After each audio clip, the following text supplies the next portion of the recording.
All right, this, which is going down right now, is the second layer of a multi-layer print. This over here, this on this side right here, is the first layer. And as you can see, it's almost translucent. You can almost see through it. That's perfect. All right, so there's no lines, no empty spaces, no gaps or anything like that. So basically, the first layer went down perfect, as you see right there. And then the second layer is going down opposite, okay, in the opposite direction on this side. So this is considered now the second layer going down. And the first layer is, let's focus, is right here. So usually what happens is the first layer goes down and replicates, copies the texture of the tape because it's so perfectly going down. There's no lines, no gaps or anything. It's like a piece of paper that's being laid down line by line on this surface. So this essentially has the texture of tape. So that's what's going to happen is the first layer of this disc will replicate the texture of the tape. So you know it's going down perfectly. There's no warping, no curling, no glue to have to clean off. I mean, one of the issues is that people are constantly complaining about glue when in this way of printing, as I am printing right now, there is no wasted, Elmer's glue slathered all over the place, okay? This is a non-heated bed, a non-heated bed as well. As you can see right there, it's 200 is the nozzle temperature, and it's a non-heated bed, okay? I don't need to heat the bed if you print in this particular fashion. I've been printing 6.5 years every day and not have to heat the bed. Don't have to deal with it. Okay?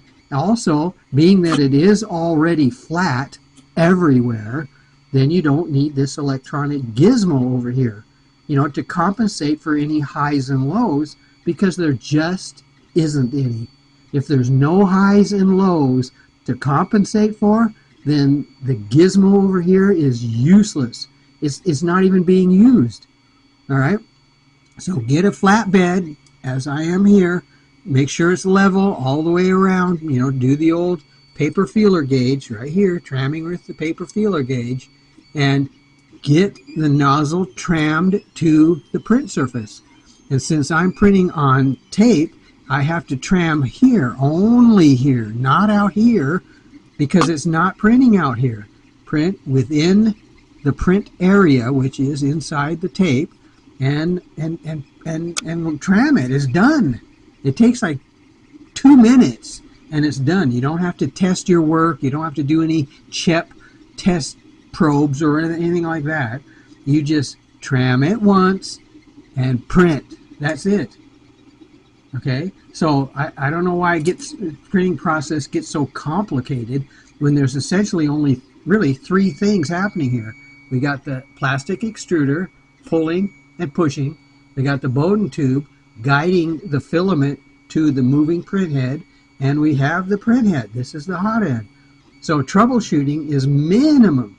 Okay, we got 1, 2, 3. Okay, that's it. And if there's any problems, all you have to do is look at the 3 items, find out what's wrong, and you continue printing. So the springs are stock. These are the original springs that came with this printer, 6.5 years ago. So I don't need to change to yellow springs or chunks of rubber. It's just not required. It has not ever been required in 6.5 years. All right, I've used the same springs that came with the printer 6.5 years ago. I print every day. So anyway, this is a lens cap. This is just going to be a simple one or a few layers up lens cap. That's it. So there you go. Keep it simple. It just keeps it printing. The simpler it is, the simpler the process is, you get prints. So again, I print this way, and I have been for 6.5 years, and have never had any problems at all. You know, none that wasn't my fault, but essentially no problems. All right, so happy printing.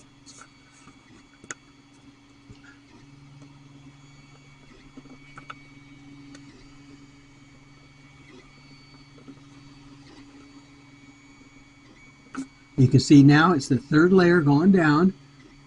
This is number 2. This is number 3. 2, 3, and 1 is underneath that. And the number 1 layer replicated, copied the texture of the tape. And I will show you that when it's done. Keep it simple. God.